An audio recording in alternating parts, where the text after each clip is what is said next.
प्यारे भक्तगणों, आज आप सभी श्रवण करेंगे शनिवार शनि भगवान की व्रत कथा।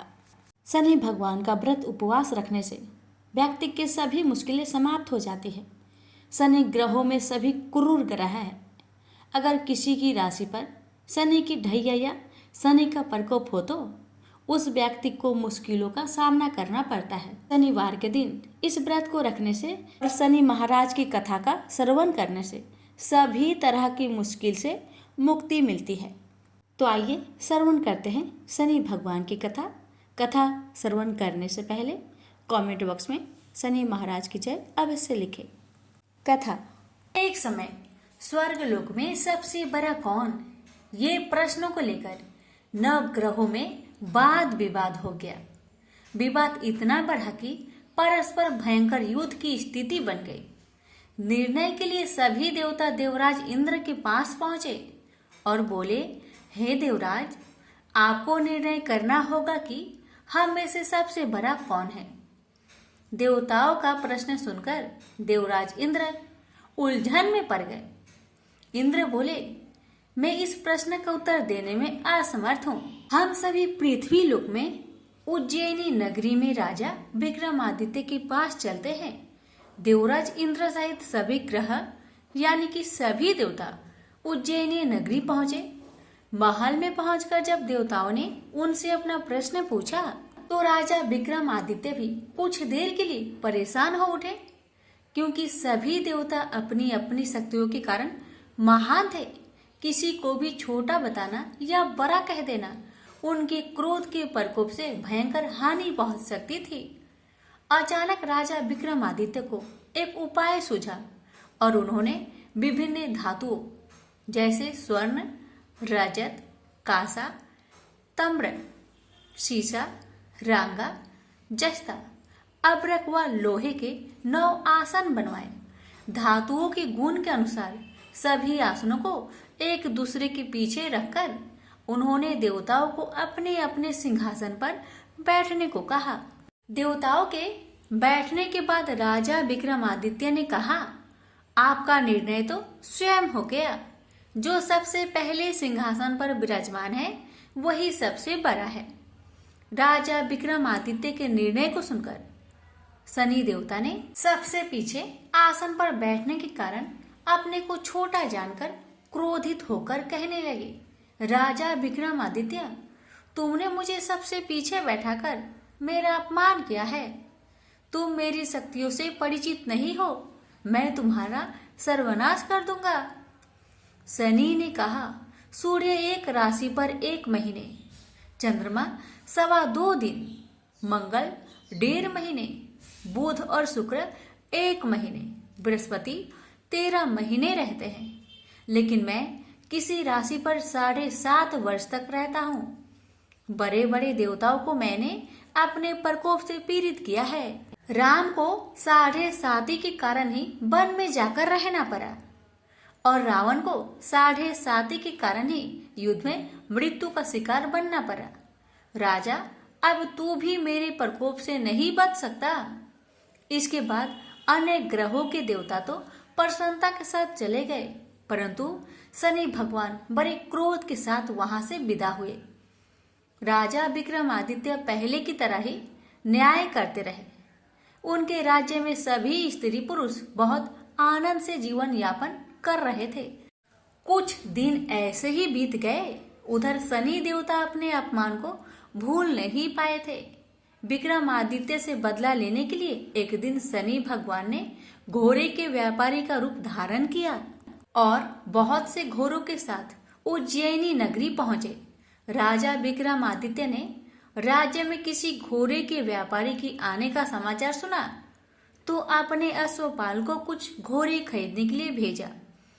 घोड़े बहुत कीमती थे। अश्वपाल ने जब वापस लौटकर इस संबंध में बताया तो राजा विक्रमादित्य ने स्वयं आकर एक सुंदर व शक्तिशाली घोड़े को पसंद किया। घोड़े की चाल देखने के लिए राजा उस घोड़े पर सवार हुए तो वह घोड़ा बिजली की गति से दौड़ पड़ा। तेजी से दौड़ता घोड़ा राजा को दूर एक जंगल में ले गया और फिर राजा को वहां गिराकर जंगल में कहीं गायब हो गया। राजा अपने नगर को लौटने के लिए जंगल में भटकने लगा, लेकिन उन्हें लौटने का कोई रास्ता नहीं मिला।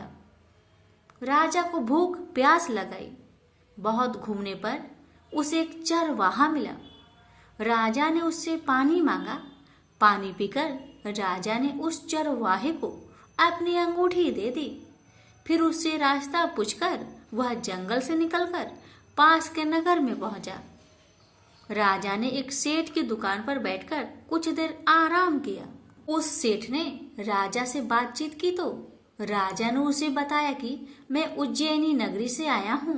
राजा के कुछ देर दुकान पर बैठने से सेठ जी की बहुत बिक्री हुई। सेठ ने राजा को बहुत भाग्यवान समझा और खुश होकर उसे अपने घर भोजन के लिए ले गया। सेठ के घर में सोने का एक हार खूंटी पर लटका हुआ था। राजा को उस कमरे में छोड़कर सेठ कुछ देर के लिए बाहर गया।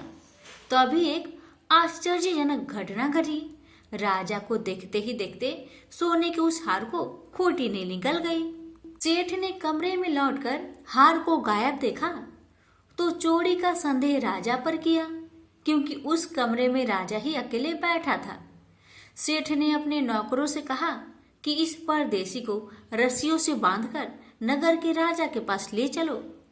राजा ने विक्रमादित्य से हार के बारे में पूछा तो उन्होंने बताया कि मेरे आंखों के ही सामने खूंटी ने उस हार को निगल लिया था। विक्रमादित्य की बात को सुनकर राजा बहुत क्रोध से भर गए। उन्हें लगा विक्रमादित्य झूठ कह रहे हैं, इसलिए राजा ने क्रोधित होकर चोरी करने के अपराध में विक्रमादित्य के हाथ पांव काटने की आदेश दे दिया।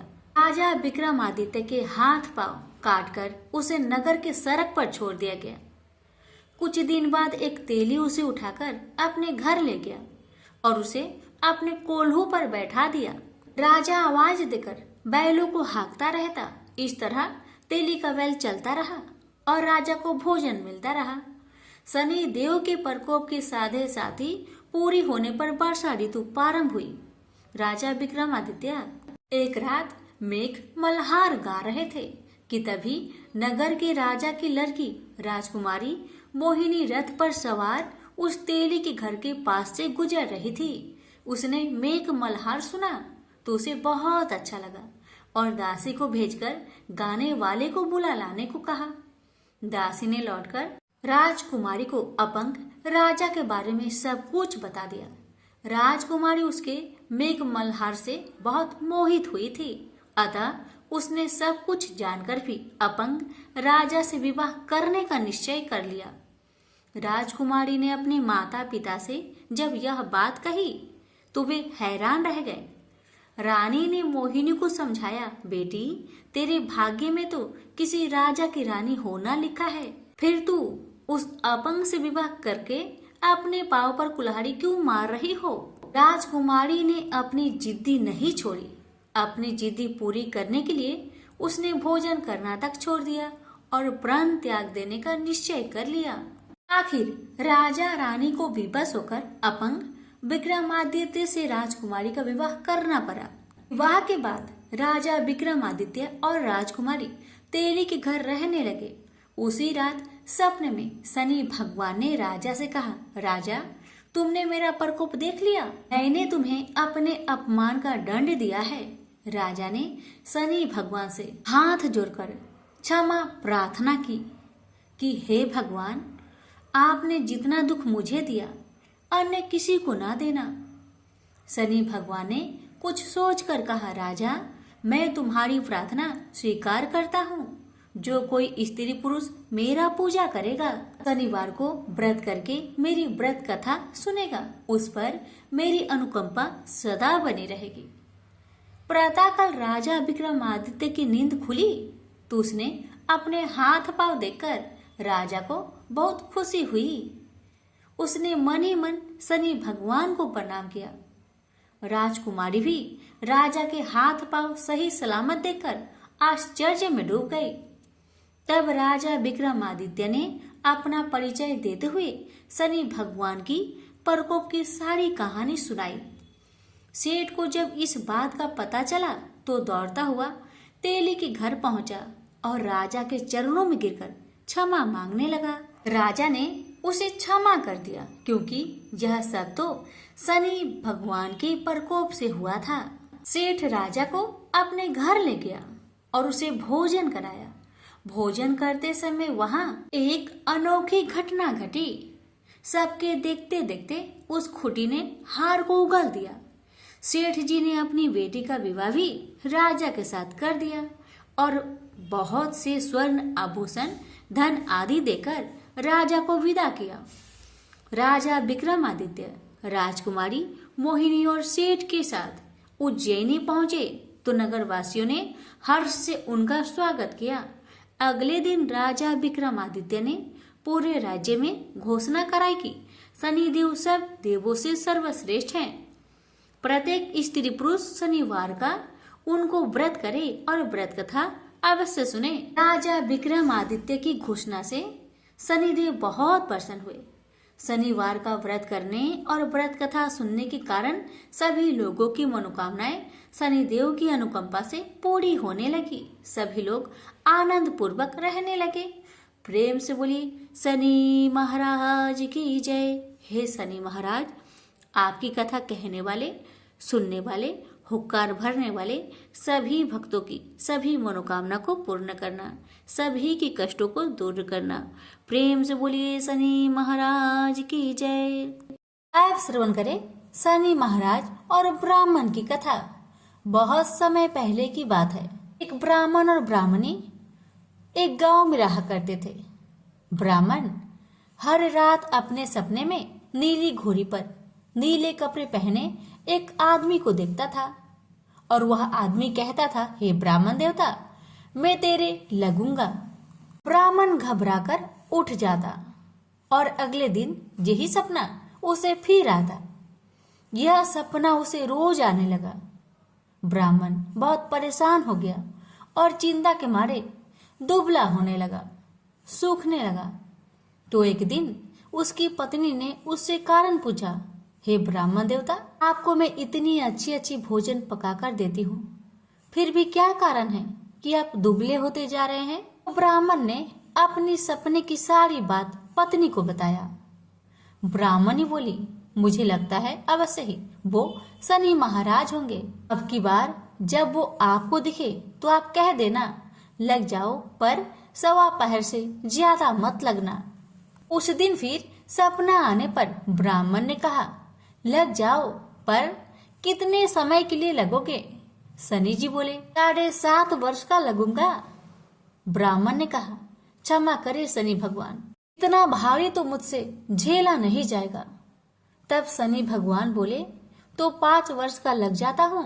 ब्राह्मण ने मना किया तो शनि जी कहने लगे, 1:15 का तो लगूंगा ही, इतना तो कोढ़ी कलंकी भिखारी के भी लग जाता हूँ। तब ब्राह्मण ने कहा, ठीक है। ब्राह्मण को 1:15 की शनि की दशा लग गई। ब्राह्मण ने दीन से जाकर ब्राह्मणी से कहा, मेरे 1:15 शनि की दशा लग गई है, इसलिए मैं जंगल में जाकर यह समय वहीं पर बिताऊंगा। मेरे लिए खाने पीने का सामान एक पोटली में बांध दो, और हाँ, मेरे जाने के पीछे तुम किसी से झगड़ा मत करना। इस बात का खास ध्यान रखना, ज्यादातर घर में ही रहना और बच्चों का ध्यान रखना। इस 1:15 के समय में कोई भी गाली दे तो चुपचाप सुन लेना, बहस मत करना। यह समझाकर ब्राह्मण जंगल में चले गए। जंगल में ब्राह्मण एक पीपल के पेड़ के नीचे बैठ गए और हनुमान जी का पाठ करने लगे। 1 पहर बीत गया। ब्राह्मण ने सोचा बाकी बचा समय रास्ते में बीत जाएगी, इसलिए वहां से चल दिया। रास्ते में एक बाड़ी में मतीरे लगे थे। माली से एक मतीरा खरीदा, पोटली में बांधा और आगे को बढ़ा।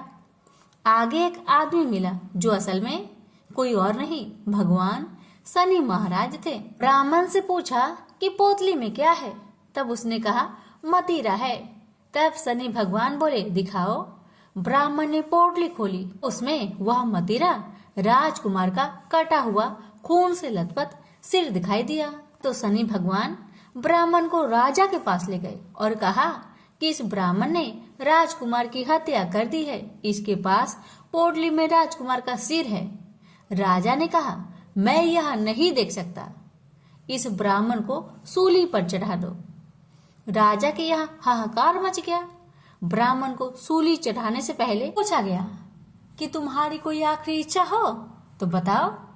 ब्राह्मण ने सोचा किसी तरह अपहर पूरा बस हो जाए। ब्राह्मण ने सोच समझकर कहा। उसने कहा कि वह रोज बालाजी का कथा सुनता है, मरने से पहले अंतिम बार बालाजी का कथा सुनना चाहता है। ब्राह्मण को कथा सुनाने का प्रबंध किया गया। कथा कहते कहते सवा पहर पूरा हो गया। शनि की दशा टलते ही राजकुमार शिकार खेल कर लौटा हुआ दिखाई दिया। राजकुमार को आता देखकर राजा बहुत खुश हुआ, लेकिन उसे निर्दोष ब्राह्मण की हत्या का दोष लगने का डर सताने लगा। उसने तुरंत घोड़सवार सैनिकों को ब्राह्मण को आदर सहित ले आने के लिए भेजा। ब्राह्मण राज दरबार में आया तो राजा ने क्षमा मांगी और पोटली दिखाने के लिए कहा तो पोटली खोली तो उसमें मदिरा था। राजा ने इन सब के बारे में पूछा तो ब्राह्मण ने बताया, मुझे सवा पहर की शनिचर की दशा लग गई थी, इस कारण यह सब तमाशा हुआ। राजा ने पूछा, यह दशा कैसे टलती है? ब्राह्मण बोला, राजा या सेठ के लगे तो काला हाथी या काला घोड़ा दान करे, गरीब के लगे तो पीपल की पूजा करे और बोले, साचा शनिचर कहिए जाके पाओ सदा ही पढ़िए। शनि भगवान की कहानी सुने, तिल का तेल और काला उड़द दान करे, काले कुत्ते को तेल से चुपर कर रोटी खिलाए तो शनिचर की दशा उतर जाती है। राजा ने उसे मतीरा वापस दे दिया। घर आकर ब्राह्मण ने मतीरा काटा तो उसमें बीज की जगह हीरे मोती निकले। ब्राह्मणी ने पूछा, यह कहाँ से लाए हैं? आप तो कह रहे थे कि शनिचर की दशा लगी है। ब्राह्मण ने कहा, जब दशा लगी थी तो यह मतीरा राजकुमार का सिर बन गया था। जब शनि की दशा उतरी तो शनि भगवान निहाल कर गए। हे शनि देवता, जैसे ब्राह्मण के शनि की दशा लगी वैसे किसी का ना लगना। बोलिए प्रेम से शनि महाराज की जय। पार्वती जब भी अपने पति शिव के साथ दूसरे देवताओं के निवास स्थान पर जाती और वहां उनके सजे धजे सुंदर भवनों को देखती तो उन्हें बड़ी ही हीनता का बोध होता। वे यह महसूस करती कि हमसे छोटे छोटे देवताओं के पास भी बड़े बड़े भव्य भवन हैं, लेकिन हमारे पास तो कुछ भी नहीं। कहने को मैं आदि देव शिव की पत्नी हूँ, लेकिन रहने के लिए मिली है कैलाश पर्वत की कंदराएं और पहनने के लिए वल्कल। किसी उचित आवास के अभाव में अन्य सुख सुविधाओं का उपभोग नहीं कर सकती। एक दिन पार्वती ने अपने मन की व्यथा अपने पति शिव से कही। शिव जी सुनकर मुस्कुराए, फिर बोले, इसमें हीनता की तो कोई बात ही नहीं देवी। प्रत्येक व्यक्ति की अपनी अपनी जीवन शैली होती है। हमारी जीवन शैली यही है, हम अपनी इस शैली को हीन क्यों समझे? अन्य देवगण प्रकृति से बहुत दूर है, जबकि हम प्रकृति की गोद में निवास करते हैं। यह तो हमारे लिए गौरव की बात है, हीनता की नहीं। शिव के तर्कों से पार्वती संतुष्ट नहीं हुई और बोली, मुझे आपकी ये बातें समझ में नहीं आती देव। मुझे तो अपना एक आवास चाहिए, बहुत ही भव्य और सुख सुविधा से पूर्ण।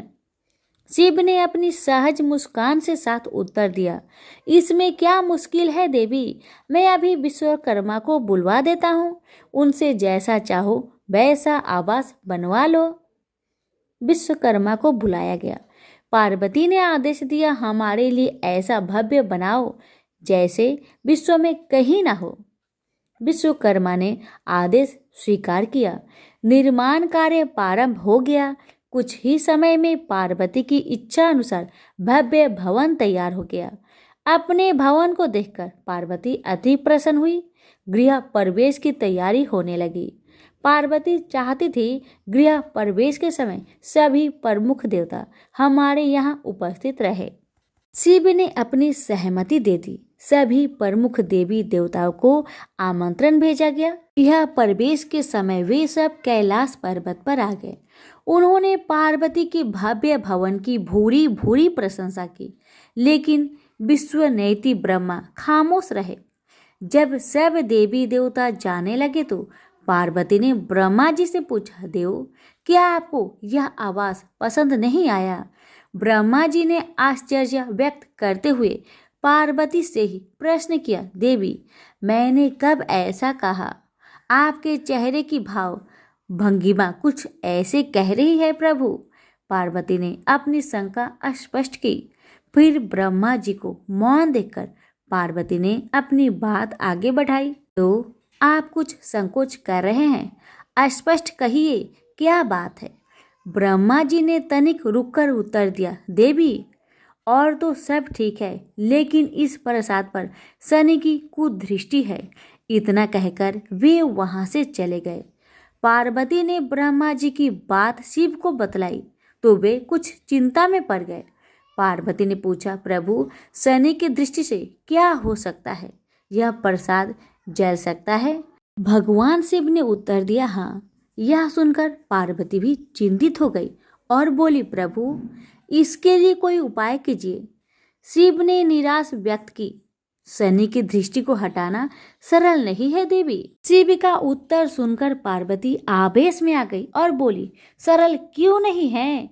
आप अभी शनि लोक जाइए और शनि देव से कहिए कि वह हमारे प्रसाद से अपनी कुदृष्टि हटा ले।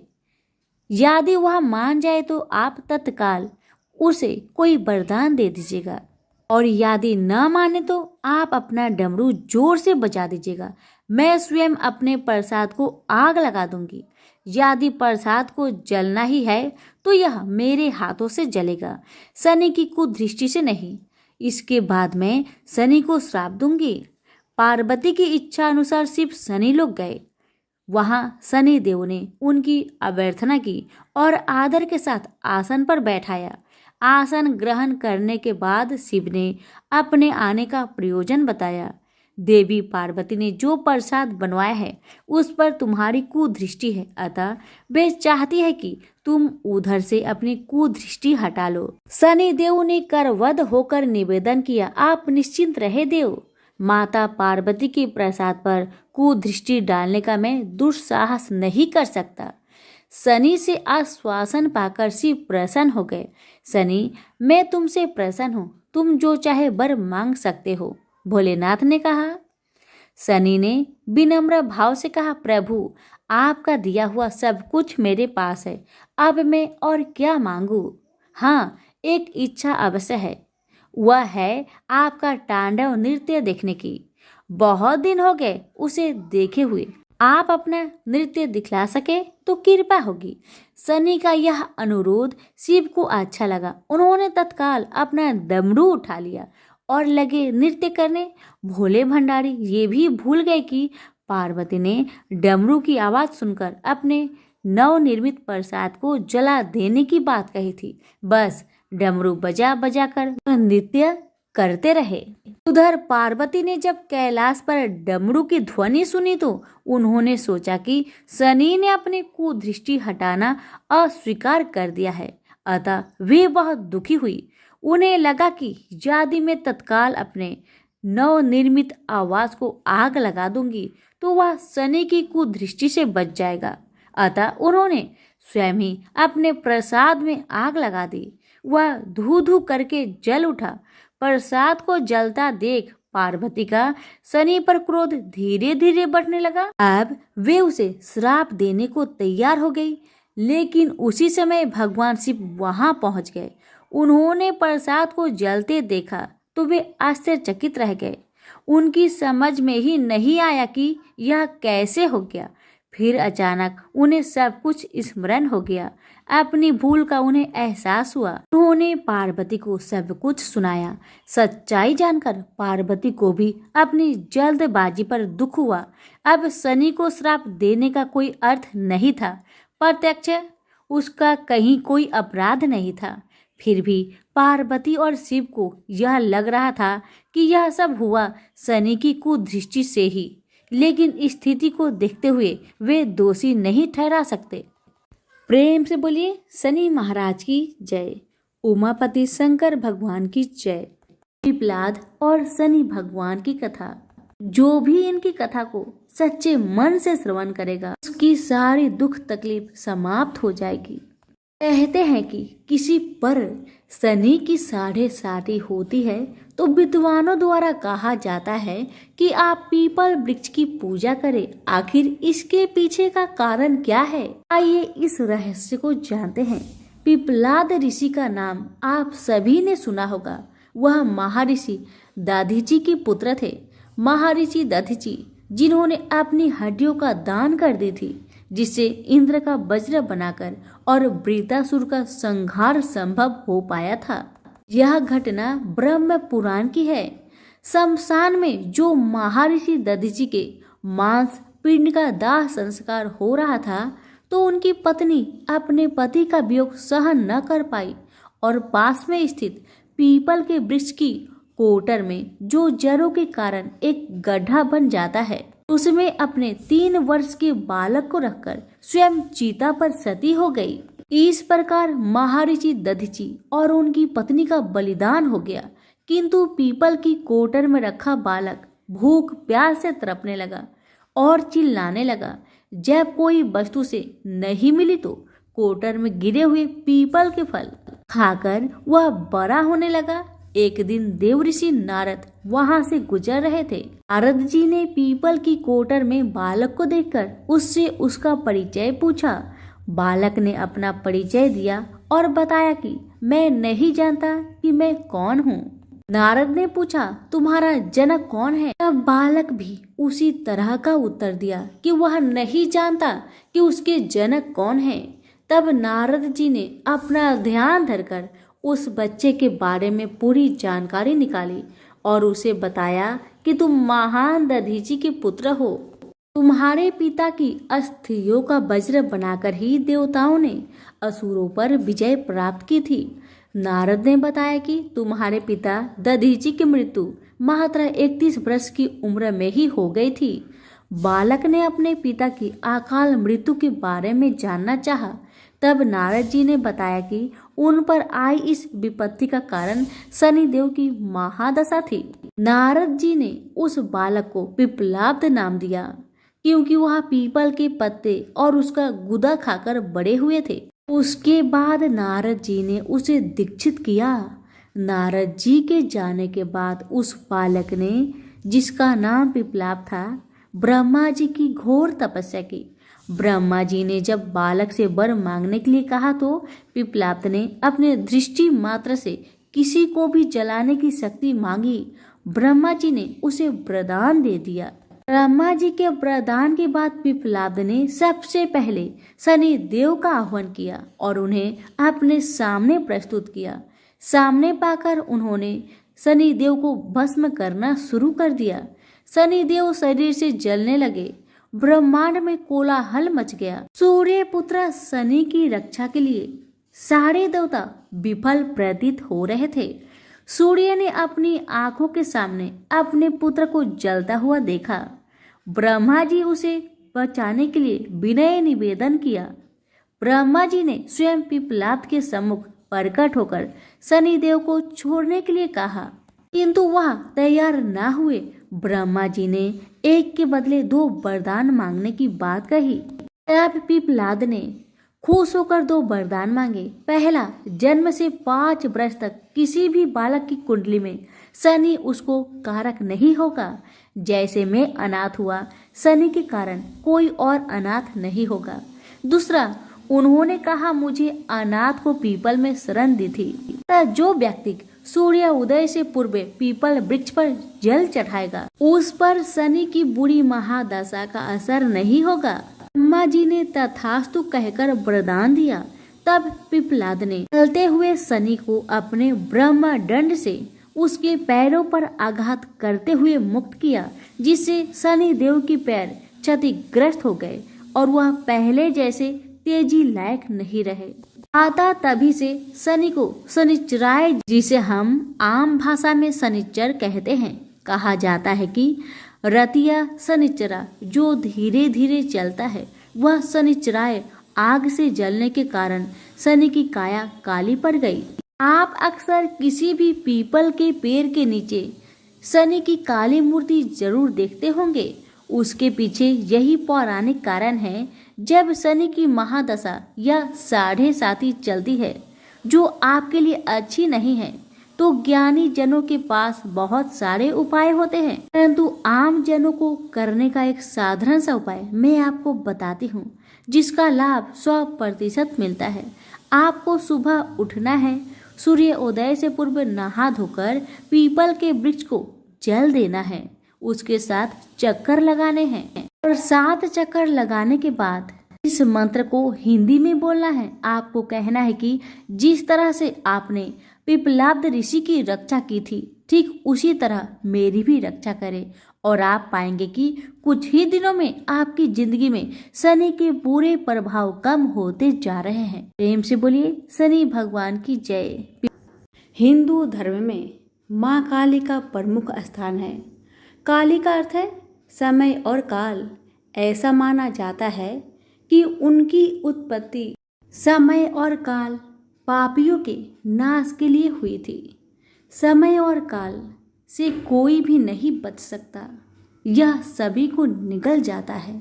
माता पार्वती ने यह भयानक रूप पापियों के विनाश के लिए धारण किया था। माँ काली पापियों के लिए विनाश है और अपने भक्तों के लिए प्रेम से भरी हुई है। जो भी प्राणी सच्चे मन से माँ की भक्ति करता है, माँ उसे मनवांछित फल देती है।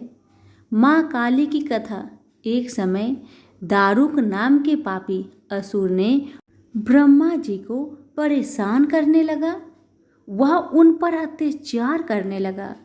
धार्मिक अनुष्ठान यज्ञ बंद करवा दिए गए और स्वर्गलोक को चला गया। सभी देवता विचलित होकर ब्रह्मा जी और विष्णु जी के पास सहायता मांगने के लिए चले। ब्रह्मा जी ने बताया कि दारू का नाश सिर्फ स्त्री के हाथों से हो सकता है। सभी बड़े देवता भी उससे युद्ध में हार चुके थे। अंत में यह निश्चय किया गया कि दारू का वध भगवान शिव की पत्नी माता पार्वती करेगी। भगवान शिव ने अपना तीसरा नेत्र खोलकर भयानक और प्रचंड महाकाली को जन्म दिया।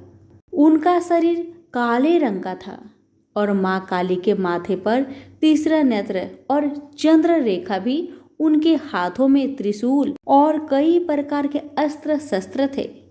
महाकाली के प्रचंड रूप को देखकर सभी देवता थर थर कांपने लगे और वहां से भागने लगे। युद्ध में दारुक महाकाली से पराजित हुआ और इस तरह उस दुष्ट का अंत हुआ। महाकाली के भयानक रूप से चारों तरफ अग्नि की भयानक लपटें उत्पन्न हो गई। महाकाली के क्रोध को सिर्फ भगवान शंकर ही रोक सकते थे, इसलिए उन्होंने एक बालक का अवतार लिया। भगवान शिव शमशान पहुंचे और वहां बालक के रूप में लेटकर रोने लगे। छोटा बालक को देखकर महाकाली का क्रोध शांत हो गया। उनके हृदय में ममता भावना जागृत हो गई। उन्होंने शिव रूपी उस छोटे बालक को उठा लिया और अपने स्तनों से दूध पिलाने लगी। इस प्रकार से शिव जी ने उनके क्रोध को पी लिया। इस प्रकार महाकाली का भयानक और प्रचंड क्रोध शांत हुआ। उसके बाद महाकाली मूर्छित हो गई। उन्हें होश में लाने के लिए भगवान शिव ने तांडव नृत्य किया। होश में आने पर वह पुनः माता पार्वती के रूप में आ चुकी थी। माता पार्वती भगवान शिव का नृत्य देखकर नृत्य करने लगी, जिसके कारण उन्हें योगिनी का नाम से भी पुकारा जाता है। इसके अलावा महाकाली ने महिषासुर, चंडमुंड, रक्तबीज, शुभ निशुभ जैसे राक्षसों का व्रत किया था। इसलिए 10 महाविद्याओं में से महाकाली प्रथम महाविद्या है। प्रेम से बोलिए माँ काली की जय हो।